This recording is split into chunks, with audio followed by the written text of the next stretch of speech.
Welcome to the finish line with Sew Very Easy. My name is Laura, and last month I did make this cute little table topper. It has these beautiful mushrooms and it's a fall color, and on the back I've put this great fabric with pumpkins on it. So I'm going to do a free motion pumpkin and leaf design. This one's really easy to do. As long as you can do some swirls and some semicircles, it can even be ovals, you're going to be able to do this pattern. I'm going to be doing it on my sit-down Q20, but you can do this on any machine as long as you can do some free motion. Now I am going to be using Hobbs cotton wool batting. It has really nice drape to it, and it's going to make this lay nice and flat. So let me show you how I'm going to make some pumpkins and some leaves.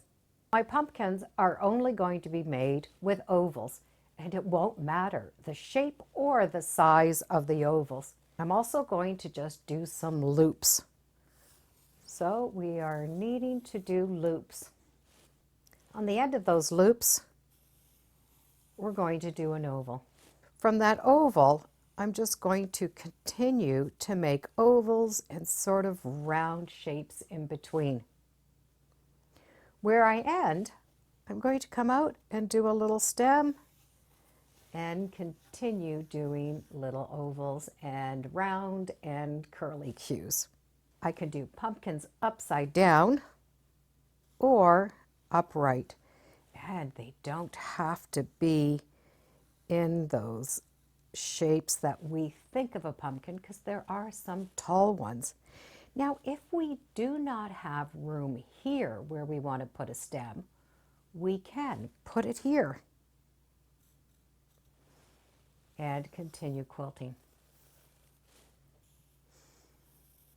So I'm just going to make that oval and just fill in that oval. And I'm not really going to worry too much about it.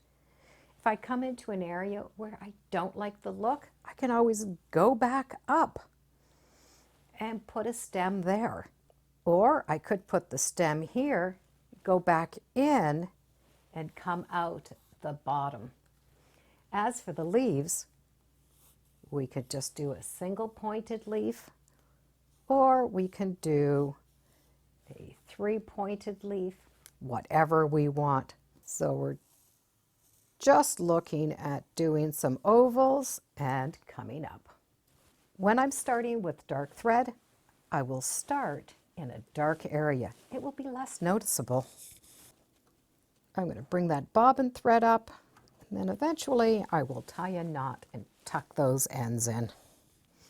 I have my gloves, and I'm ready to go. I'm going to start with a loop and go right into a nice pumpkin right here.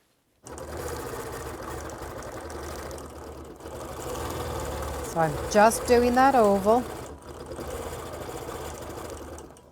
and then I'm going to continue going inside that oval.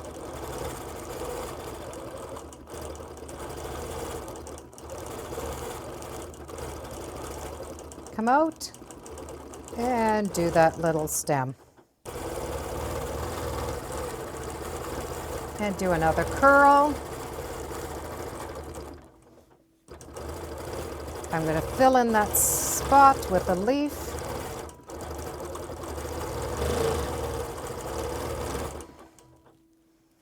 And go into another pumpkin.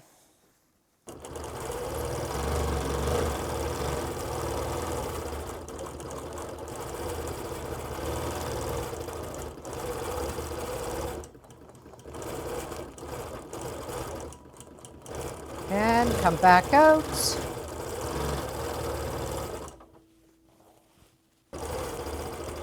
Do another curl.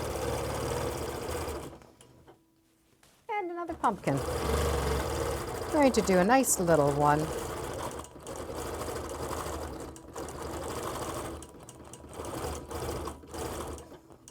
And that really filled in that nice little corner. If you do all size pumpkins, you're going to be able to fit them in different places. So let me get some pumpkins and some leaves going, and we'll see how cute this really turns out.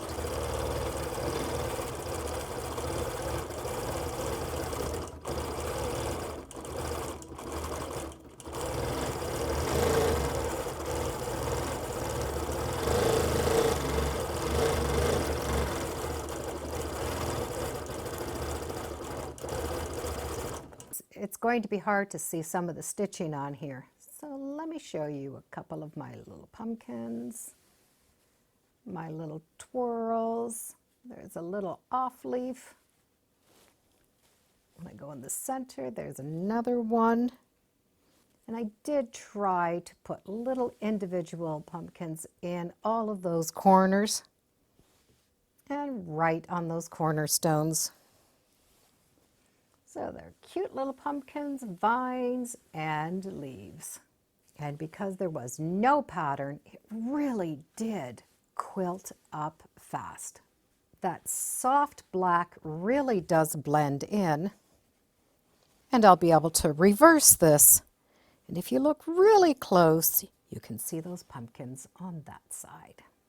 Those pumpkins and swirls were a lot of fun to do because those pumpkins are just ovals and we're just going to fill them in a little bit using the dark fabric and the dark thread with a dark backing means I don't necessarily see any of the loops that maybe I have crossed over. I do hope you give some little fat pumpkins a try. They really are a lot of fun. And thank you for joining me today on Sew Very Easy. Feel free to subscribe. I'm on Facebook, Instagram, and I do have a newsletter. It's all free under Sew Very Easy. And be sure to make every day a Sewtacular day. Bye for now.